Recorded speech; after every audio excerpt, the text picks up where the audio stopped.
తులారాశి వారికి డిసెంబర్ నెల 11వ తేదీ నుండి 20వ తేదీ వరకు 10 రోజుల పాటు గోచార ఫలితాలు ఏ విధంగా ఉన్నాయో సశాస్త్రీయ పద్ధతిలో తెలుసుకునే ప్రయత్నం చేద్దాము. తులారాశి వారికి ద్వితీయ తృతీయ స్థానాలలో రవి యొక్క సంచారం జరుగుతోందండి. ద్వితీయ స్థానంలో 5 రోజుల పాటు అంటే 15వ తారీఖు వరకు, తదుపరి 16వ తారీఖు నుండి 20వ తారీఖు వరకు తృతీయ స్థానంలో సంచారం జరుగుతున్నది. ద్వితీయ స్థానంలో రవి యొక్క సంచారం శుభ ఫలితములను ఇవ్వజాలదు. తద్వారా ఏంటంటే భార్యాభర్తల మధ్య అంటే కుటుంబంలో ఒక ఆహ్లాదకరమైనటువంటి వాతావరణం ఉండదు. కొంచెం రాబడి తగ్గేటటువంటి అవకాశం ఉంటుంది.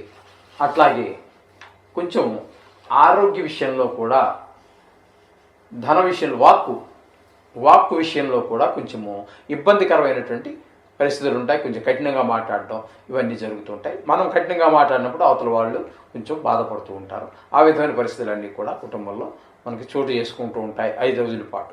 తదుపరి 16వ తారీఖు నుంచి ధనురాశిలో తృతీయంలో ప్రవేశిస్తూ ఉన్నారు. ఆ తృతీయంలో ధనురాశిలో ప్రవేశించిన కాలంలో దాన్ని ధనుర్మాసం అని కూడా అక్కడి నుంచే ప్రారంభమవుతోంది. ఆ చేత అక్కడ ఆ 3వ స్థానంలో సంచారం చేసేటటువంటి ఆ 5 రోజులు మాత్రం చాలా శుభప్రదమైనటువంటి ఫలితాలన్నింటినీ కూడా గురువు గారు రవి అందజేస్తూ ఉన్నారు. రవి తృతీయంలో యోగకారకుడు కాబట్టి అక్కడ కుటుంబంలో ఆరోగ్యం అందరిది బాగుండటము, అలాగే కుటుంబంలోనూ, ఉద్యోగ స్థలంలోనూ, వ్యాపార స్థలంలోనూ మంచి తెలుసున్న వాళ్ళు, తెలియని వాళ్ళు కూడా అందరూ కూడా మీకు సహాయ సహకారాలు, మనస వాచ కర్మణ కూడా సహాయ సహకారాలు అందించేటటువంటి పరిస్థితి అంతా తృతీయంలో రవి సంచారం వల్ల కనిపిస్తూ ఉంటుంది. ఆరోగ్యం కూడా అందరికీ కుటుంబంలో చక్కగా ఉండేటువంటి పరిస్థితులన్నీ రవి వల్ల కలుగుతూ ఉంటాయి. ఇకపోతే బుధుని యొక్క సంచారం తీసుకున్నట్టయితే తులారాశి వారికి నిజానికి ద్వితీయ స్థానంలో బుధుని యొక్క సంచారం జరుగుతోంది. కానీ వక్రగతిలో ఉన్న కారణంగా జన్మంలోనే బుధుడిగా మనం తీసుకోవాలి. జన్మంలో బుధుడు అంత శుభ ఫలితములను ఇవ్వజాలడు. కొంచెం తద్వారా ఆరోగ్య విషయంలోనూ, ఆదాయ విషయంలోనూ, వృత్తిపరమైనటువంటి విషయాల్లోనూ మనకి కొంచెం ఇబ్బందికరమైనటువంటి పరిస్థితులు కనిపిస్తూ ఉంటారు బుధుడు. ఇక ఆయన కూడా 2 రాశుల్లో సంచారం కాబట్టి ఆయన వక్రగతి 14వ తారీఖు నుంచి విడిచేస్తున్నారు, రుజుమార్గంలో ప్రవేశిస్తున్నారు. కాబట్టి అక్కడ మీకు ద్వితీయ స్థాన ఫలితాలు ఇస్తారు ఆయన. అక్కడ మీకు ద్వితీయ స్థానంలో బుధుని యొక్క సంచారం, కుటుంబంలో పరిస్థితి అంతా బాగుంటుంది, ఆదాయం బాగుంటుంది, అలాగే మన కుటుంబ వాతావరణము ఈ విధమైనటువంటి మాట బాగుంటుంది. ఈ విధమైన పరిస్థితులన్నీ కూడా ద్వితీయ స్థానంలో బుధుని యొక్క సంచారం వల్ల మనకి కలుగుతూ ఉన్నాయి. ఇకపోతే చతుర్థ స్థానంలో శుక్రుని యొక్క సంచారం జరుగుతోందండి. చతుర్థ స్థానంలో శుక్రుని యొక్క సంచారం అత్యంత శుభప్రదమైనటువంటి ఫలితాలు ఇస్తూ ఉంటుంది. అక్కడ మీకు విద్య విషయంలో కానివ్వండి, భూమి, ఇల్లు ఇట్లాంటి కొనుగోలు, అమ్మకాల విషయాల్లో కానివ్వండి, రియల్ ఎస్టేట్ వ్యాపారంలో ఉన్న వారికి కానివ్వండి, లలిత కళలకు సంబంధించి సంగీత, సాహిత్య, నృత్య ఇట్లాంటి వాటిల్లో ఏదైనా ప్రవేశికున్న వారికి కానివ్వండి, టెలివిజన్ లేదా మన సినీ రంగంలో లేదా యూట్యూబర్స్ వీళ్ళందరికీ కూడా అనుకూలమైనటువంటి వాతావరణం కనిపిస్తూ ఉంటుంది. అలాగే షేర్ మార్కెట్లో పెట్టుబడి పెట్టేటటువంటి వారికి చక్కటి ఫలితాలన్నీ కనబడుతూ ఉంటాయి. షేర్ మార్కెట్లో పెట్టుబడి పెట్టేవారికి, అలాగే రాబడి వచ్చేటటువంటి ఏదో ఒక ప్రాపర్టీ లాంటిది ఏదో కొని పెట్టుబడి పెట్టినట్టయితే వాళ్ళకు కూడా మంచి లాభాలు వచ్చేటువంటి అవకాశం మనకి ఈ శుక్రుడి వల్ల మనకి కలుగుతూ ఉంటుందండి.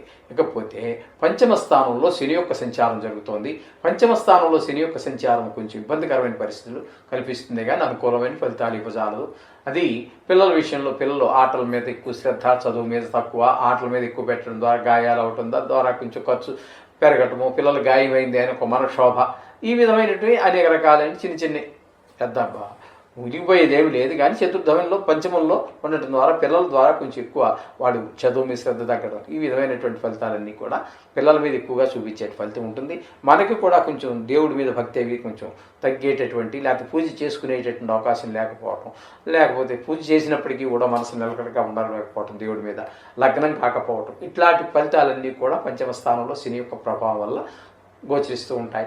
ఇకపోతే షష్టమ స్థానంలో రాహు యొక్క సంచారం జరుగుతోందండి. షష్టమ స్థానంలో రాహు యొక్క సంచారం శుభప్రదమైనటువంటి ఫలితాలు వస్తాయి. అక్కడ ఏ విధమైన ఫలితాలు ఉంటాయి అని అంటే, ఆరోగ్యం బాగుంటుంది, మనకు రావాల్సినటువంటి డబ్బులు ఏమైనా ఉంటే ఎవరి దగ్గర నుంచి రావాల్సి ఉంటే ఉంటాయి, వస్తాయి. డిపార్ట్మెంట్ నుంచి రావాల్సిన వస్తాయి. అలాగే మనం దేనికైనా లోన్ కోసం, రుణం కోసం ప్రయత్నం చేస్తున్నాం, చదువు కోసమో, గృహం కోసమో, పిల్లల చదువులో, లేకపోతే ఉద్యోగానికి లంచం ఇవ్వడానికి ఏవో ఉన్నాయి అనేక రకాల. లంచం గురించి మాట్లాడకూడదు మనం. కానీ ఆ విధంగా ఉన్నటువంటి డబ్బులు అవసరం ఎక్కడైతే ఉన్నదో, గృహం నిర్మించుకోవడానికి స్థలం, దేనికైతే కారు కొనడానికి, ఏదో అనేక రకాల కారణాలు ఉంటాయి. డబ్బులకు సంబంధం లేని వస్తువు ఉందండి ప్రపంచంలో, సృష్టిలో. ఆ విధంగా ఏనికి మీరు డబ్బులు మీకు అవసరపడి ప్రయత్నం చేస్తున్నప్పటికీ డబ్బులు మీకు సమయానికి అందుతాయి. మీరు దేనికైతే ఆ డబ్బులు ఖర్చు పెట్టదలుచుకున్నారో అది ఖర్చు పెట్టగలిగేటువంటి అవకాశం మీకు లభిస్తూ ఉంటుంది. 6వ స్థానంలో రాహు గ్రహం యొక్క సంచారం వల్ల.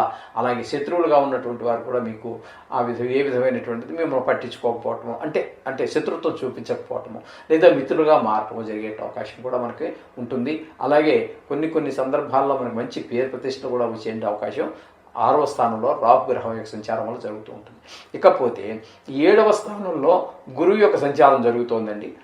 అంటే నిజానికి 8వ స్థానమే, కానీ వక్రగతిలో ఉన్న కారణంగా 7వ స్థానంలో సంచారం జరుగుతున్న కారణంగా ఇక్కడ మనకి ఈ ముఖ్యంగా వివాహ ప్రయత్నాలు చేస్తున్నటువంటి వారికి వివాహం నిశ్చయం అవటం కానీ, లేదా పెళ్లి ప్రయత్నాలు మాటలు అవటం కానీ, లేదా వివాహం అవటం కానీ, ఈ విధమైనటువంటి 7వ స్థానంలో గురు సంచారం వల్ల జరుగుతుంది. వ్యక్తిగత అంటే ఒకవేళ మీకు పెళ్ళి అయిపోయి ఉన్నట్టయితే భార్యాభర్తల మధ్యన అన్యోన్యత పెరుగుతూ ఉంటుంది. ఏ విధమైన ఫలితాలు. అలాగే మీరు ఎవరితోనైనా భాగస్వామ్యంలో వ్యాపారం చేస్తుంటే అక్కడ కూడా వారికి మనకి అన్ని బాగుంటాయి. తద్వారా మనకి లాభాలు కొంచెం పెరిగే అవకాశం కూడా, ఆహ్లాదంగా ఉంటాయి. ఇవన్నీ జరిగే అవకాశం ఉంటుంది. 7వ స్థానంలో గోచార రీత్యా 7వ స్థానంలో గురు సంచారం అంత సుఫలితాలు ఇస్తూ ఉంటుంది. ఇకపోతే 10వ స్థానంలో కుజుని యొక్క సంచారం అండి. 10వ స్థానంలో కుజుని యొక్క సంచారం అంత శుభఫలితమైనటువంటి ఫలితాలు ఇవ్వజాలదు. ఉద్యోగ స్థలంలో ఏవో చికాకులు, వ్యాపారం లేదా ప్రైవేట్గా వ్యాపారం చేసుకుంటాం దాంట్లోనూ ఉండొచ్చు, లేదా ప్రైవేట్గా ఉద్యోగం చేస్తున్నాం అక్కడ కూడా కావచ్చు. మొత్తం మీద మీరు చేసేటటువంటి వృత్తిలో కొన్ని ఇబ్బందులు కలిగేటటువంటి పరిస్థితులు ఏర్పడుతూ ఉంటాయి. ఈ విధమైనటువంటి పరిస్థితులు అక్కడ ఏర్పడతాయి. ఇకపోతే వ్యయస్థానంలో కేతు యొక్క సంచారం జరుగుతుంది. వ్యయస్థానంలో కేతు సంచారం అంత మంచిది కాదు. అక్కడ ఏమవుతుంది అంటే కొంచెం డబ్బులు ఎక్కువ ఖర్చు అయ్యే అవకాశం ఉంటుంది. అలాగే శత్రువు భయం ఉంటుంది, మనోవిచారం ఉంటుంది. అలాగే అక్కర్లేనటువంటి విచిత్రమైనటువంటి వస్తువులు అవన్నీ సేకరణ చేయటం, ఏదో కంటికి ఇంపుగా ఉంది కానీ దానివల్ల ఏ విధమైన ప్రయోజనం లేదండి, డబ్బు ఖర్చు. అటువంటి కొన్ని ఇబ్బందులు ఉంటాయి. అలాగే కొంచెం మనకి మంత్రశాస్త్రాలు, చపలత్వం ఎక్కువగా ఉంటుంటుంది. ఈ విధమైనటువంటి పితామహులు అంటే తాతగారు ఇత్యాది వాళ్ళ వల్ల కూడా కొంచెం ఆరోగ్యం విషయంలో జాగ్రత్తగా తీసుకోవాల్సి ఉంటుంది. ఇటువంటి విషయాలన్నీ కూడా ఏ స్థాన కేతు వల్ల కలుగుతూ ఉన్నాయి. అయితే మీరు ఇది కేవలం గోచార ఫలితాలే. దీన్ని ఫలితం చాలా తక్కువ ఉంటుంది. జాతక ఫలితాల ద్వారా దానికి ఈ ఫలితాన్ని మీరు అన్వయం చేసుకున్నట్టయితే చక్కటి ఫలితాలు వస్తాయి. ఏదేమైనప్పటికీ అనుకూల ప్రతికూలతలు ఉండనే ఉంటాయి. అందులో ఏ మాత్రం సాక్షాత్తు భగవంతుడే మానవుడుగా పుట్టినా కూడా ఇబ్బందులు తప్పవు. అధ్యాత దీని గురించి మీరేం కంగారు పడక్కర్లేదండి.